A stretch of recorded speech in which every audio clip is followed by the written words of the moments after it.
সাকিব ভাইয়ের পরিবর্তে সিকান্দার রাজাকে দলে নিয়ে বড় ভুল করেছি। সাকিব ভাই সবার সেরা। মে শেষে সংবাদ সম্মেলনে এসে একই বললেন শাহিন শাহ প্রীতি।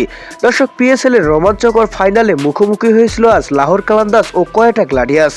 দুই দলের হাড্ডাহাড্ডি লড়াইয়ের মধ্যে সবচেয়ে আলোচিত বিষয় হয়ে উঠেছে সাকিব আল হাসানকে একাদশে না রাখা নিয়ে। লাহোর কালান্দার্সের স্কোয়াডে ছিলেন বাংলাদেশের 3 তারকা অলরাউন্ডার সাকিব আল হাসান, মেহেদী হাসান মিরাজ এবং রিশাদ হোসেন। তবে শিরোপা নির্ধারণের ফাইনাল মাঠে নামার সুযোগ পান শুধুই রিশাদ।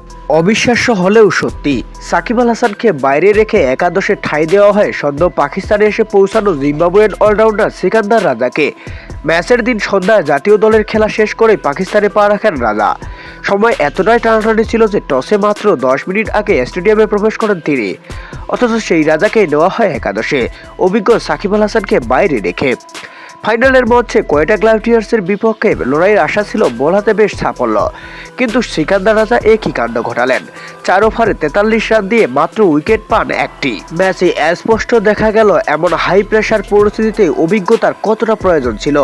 এদিকে ম্যাচ শেষে তাই সংবাদ সম্মেলনে এসে লাহোর কালান্দার্সের অধিনায়ক শাহিন শাহ আফ্রিদি জানালেন তার আফসোসের কথা। তার কণ্ঠে ছিল অকপটের স্বীকারোক্তি। সাকিব ভাইয়ের পরিবর্তে সিকান্দার রাজাকে দলে নিয়ে আমরা বড় ভুল করেছি।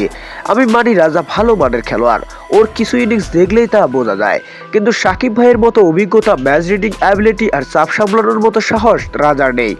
সাকিব ভাই শুধু খেলেন না, উনি ম্যাচের নেতৃত্ব দেন ব্যাটে বলে এবং মাইন্ড গেমে। শাহিন আফ্রিদি আরো বলেন, এই ধরনের হাই ভোল্টেজ ফাইনাল ম্যাচে এমন একজন খেলোয়াড়কে বসিয়ে রেখে আমরা বড় ভুল করেছি। আর এদিকে সমর্থকদের প্রশ্ন, বিশ্বসেরা অলরাউন্ডারকে ফাইনালের মতো গুরুত্বপূর্ণ ম্যাচে বসিয়ে রাখার সিদ্ধান্ত কি ভুল ছিল, নাকি সঠিক ছিল, নাকি ছিল আত্মঘাতী? তো দর্শক, এমন পরিস্থিতিতে আসলে সাকিব আল হাসানকে কি মাঠে রাখা আজকে কতটা গুরুত্ব বা যুক্তিযুক্ত বলে আপনি মনে করেন, তা অবশ্যই জানাবেন আমাদের ভিডিওর কমেন্ট বক্সে।